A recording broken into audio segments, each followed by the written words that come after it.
Oh no, wails Shyam. The seams of his favorite shirt have come apart. I can't wear this shirt anymore. Of course you can, silly, his grandfather says. We can repair it. Thotha takes a needle and a spool of blue thread. He shows Shyam how to stitch the seams together. Shyam's friend Shrisha has come home. Let's go cycling, she says. In a minute, says Shyam. Let me iron my shirt first. He switches on the iron box. But the light doesn't glow, and the iron remains cold. Oof. I'll just wear the crumpled shirt, grumbles Shyam. I was at the repair mela last week, says Shrisha. George uncle, who teaches chemistry in my brother's college, was repairing an iron box. I watched what he was doing very closely. Let's try to set it right. Do you have a screwdriver? Shyam hunts in the cupboard and gets a screwdriver. Shrisha unscrews the back of the iron. See this wire? When you switch on the power, electric current passes through it and heats up the iron plate. This process is called conduction, says Shrisha. And this small thing is the thermostat. It makes sure that the iron doesn't get too hot. If the heat goes way up, it just cuts off the power.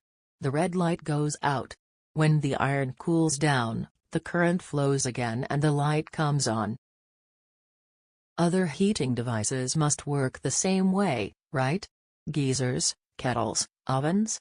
But Shrisha is not listening. She's peering into the iron. What's wrong? Asks Shyam. I don't think I can repair it. Oh no. Appa and Amma will scold us when they see what we have done to the iron box. We'll take it to the repair mela. They'll help us. Before Shyam's parents can ask them about the iron box, he and Shrisha take it, and sneak out on their cycles to the repair mela. Auntie, can you help us repair this iron box? Shrisha asks Anupama auntie. What's wrong with it? It won't switch on, says Shrisha. Anupama auntie takes out a little box with wires and knobs. This is a multimeter, she says.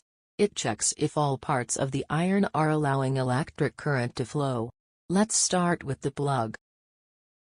Next, she tests all the other parts, until she comes to a small wire. See this wire next to the plug? It's broken. Even though it doesn't look damaged, there's your problem. She cuts out the old wire and plug, and fixes a new wire and plug to the iron box. Let's test it. She switches it on, and the light glows. After helping out at the mela and observing repairs for a while, they decide to head home. Oh no, the rear tire has a puncture. Let's take it to Manigandan, Anna, says Shrisha. Puncture? No problem, says Manigandan, Anna, who has a small cycle repair shop in the neighborhood. He has been invited to the repair mela. He turns the cycle upside down. He takes a pair of tire levers and pries the tire away from the metal rim. Soon the inner tube is out.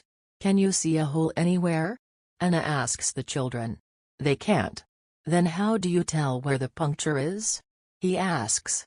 The children look at him cluelessly. He immerses the tube, part by part, in a tub half filled with water. At one point, they see small bubbles rising. See? That's where the hole is.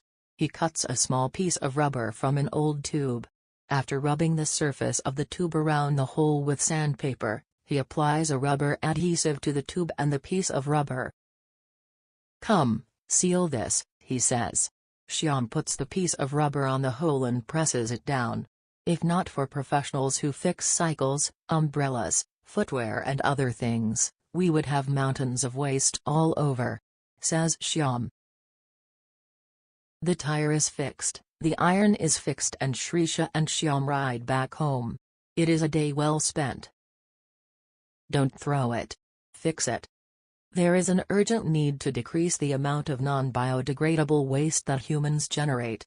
Repair encourages a more efficient use of resources than the take, make and waste culture that is replacing our traditional way of make, preserve and reuse. Raw materials, used in products often need a lot of energy to be mined and processed to make them usable by manufacturers. The process of repair helps conserve these resources and extends the life of the product. Only when something cannot be repaired should you think of recycling it.